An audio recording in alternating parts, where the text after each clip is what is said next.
اب یہاں سے حضرت لقمان کی وہ نصیحتیں ہیں جو انہوں نے اپنے بیٹے کو کی ہیں، یہاں مذکور نہیں ہے، لیکن مراد یہی ہے کہ انتقال کے وقت جیسے کہ کوئی شخص دولت مند ہے تو وہ اپنے انتقال کے وقت اپنے بیٹوں کو، یا اگر بیٹا ایک ہی ہے تو اسے بتائے گا کس سے لینا ہے، کس کو دینا ہے، کیا حساب کتاب ہے، کہاں کہاں میرے ایسٹس ہیں، کوئی دفینہ ہے تو بھی بتائے گا کہ میرا وہاں فلاں جگہ پر دولت دفن ہے۔ ایک حکیم انسان کے پاس اصل شے اس کی ساری عمر کی غور و فکر کا جو حاصل ہے کہ میں نے جو کچھ سوچا ہے، میں نے جو کچھ بھی حاصل کیا ہے اپنی فطرت سلیمہ اور عقل سلیم کی رہنمائی میں، وہ میں تمہیں منتقل کر رہا ہوں۔ وَإِذْ قَالَ لُقْمَانُ لِابْنِهِ وَهُوَ يَعِظُهُ، یاد کرو جب کہ کہا لقمان نے اپنے بیٹے سے اور وہ اسے نصیحت کر رہے تھے، یا بنی لا تشرک باللہ، نمبر ایک اللہ کے ساتھ شرک مت کیجو، ان الشرک لظلم عظیم، یقیناً شرک بہت بڑا ظلم ہے، بہت سب سے بڑی ناانصافی۔ عربی زبان میں ظلم کہتے ہیں وضع الشیء فی غیر محلہ، کسی شے کو ہٹا کر اس کے اصل مقام سے ہٹا کر کہیں اور رکھ دینا، یہ ظلم ہے۔ اللہ خالق ہے تنہا، باقی سب مخلوق ہے،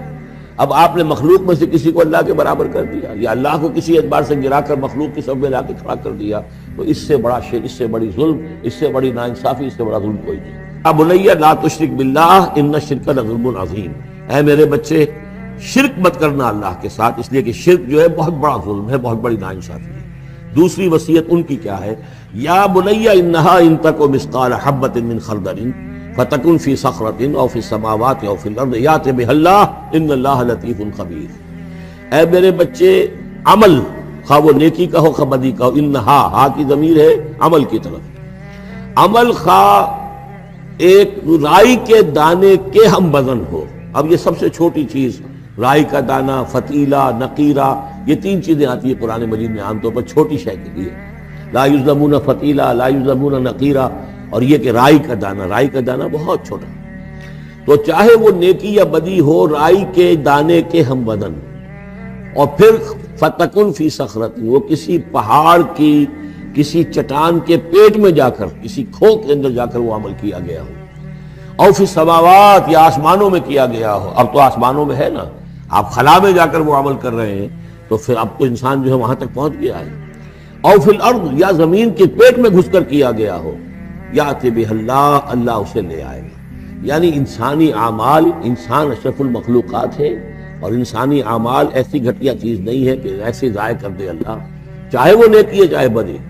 فمن یعمل مثقال ذرۃ خیرا یرہ ومن یعمل مثقال ذرۃ شرا یرہ، لیکن عمل ضائع نہیں ہوگا، چاہے وہ رائی کے دانے کے برابر ہو، پھر چاہے وہ کسی چٹان میں گھس کر کیا گیا ہو، کسی پہاڑ کی کھو میں کیا گیا ہو، چاہے وہ خلا اور فضا کی پہنائیوں میں کیا گیا ہو، چاہے وہ زمین کے اندر سرنگ کھود کر کیا گیا ہو، یأت بہ اللہ ان اللہ لطیف خبیر، یقیناً اللہ تعالیٰ باریک بین ہے، باخبر ہے۔ اب دو چیزیں آ گئیں، اللہ کے ساتھ شرک نہیں، اور اعمال کے بارے میں دیکھ لو، نیکی اور بدی کے نتائج نکل کر رہے ہیں۔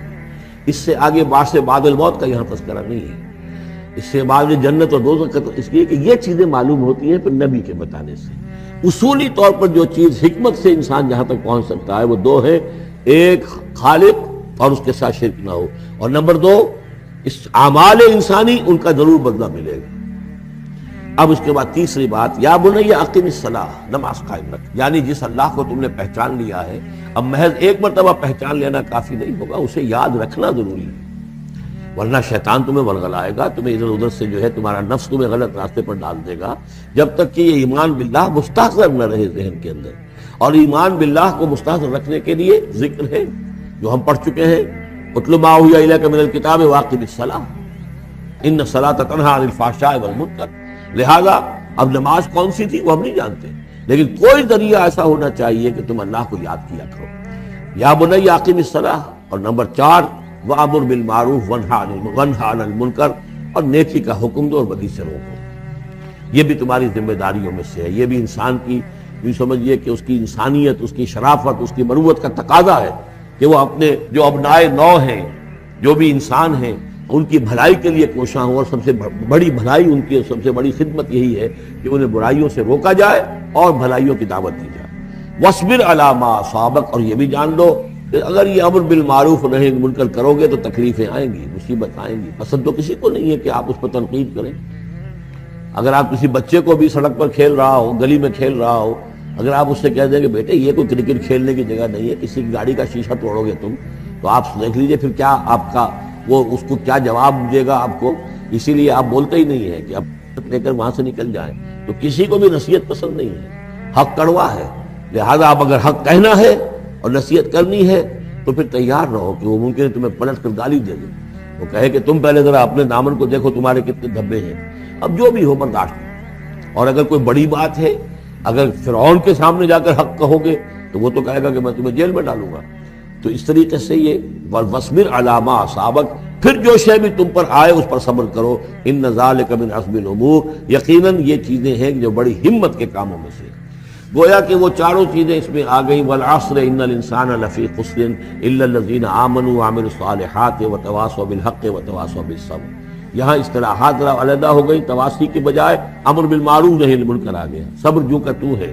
باقی ایمان اور وہ تمام چیزیں اعمال صالحہ میں سے نماز آ گئی, والدین کے ساتھ حسن سلوک آ گیا. آخری دو آیتیں ہیں وَلَا تُصَعِّرْ خَدَّكَ لِلنَّاسِ, اور دیکھو اپنے گالوں کو پھلا کر مت رکھو لوگوں کے سامنے, یعنی تکبر اور غرور اس انداز میں رہنا. وَلَا تَمْشِ فِي الْأَرْضِ مَرَحًا, اور تم زمین میں اکڑ کر نہ چلو. ان اللہ لا يحب كل مختال فخور, یقیناً اللہ تعالیٰ کو جو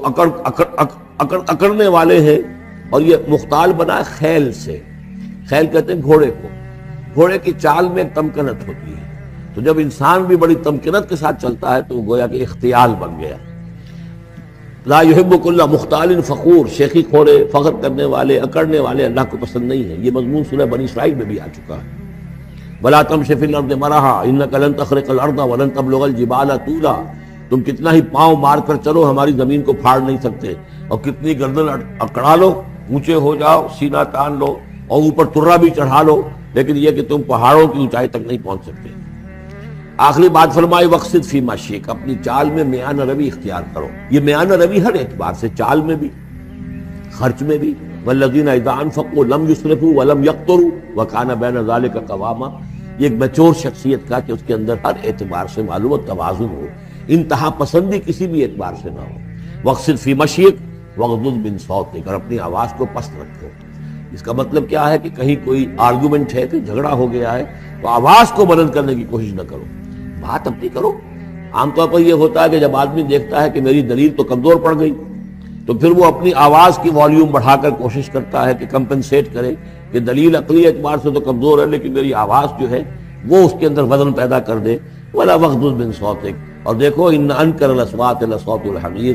آواز جو گدھے کی ہوتی ہے وہ ڈھیچو ڈھیچو جب کرتا ہے تو بلند تو وہ بہت ہوتی ہے, لیکن کس قدر ناپسندیدہ آواز ہے, کتنی ناپسندیدہ آواز ہے. تو آواز کی بلندی کوئی حسن نہیں ہے, اصل تو یہ شے ہے کہ آپ جو بات کہیں وہ وزنی ہو, وہ دلیل کے ساتھ ہو, اور وہ آپ اپنی بات کو منوا سکیں اس کے حوالے سے.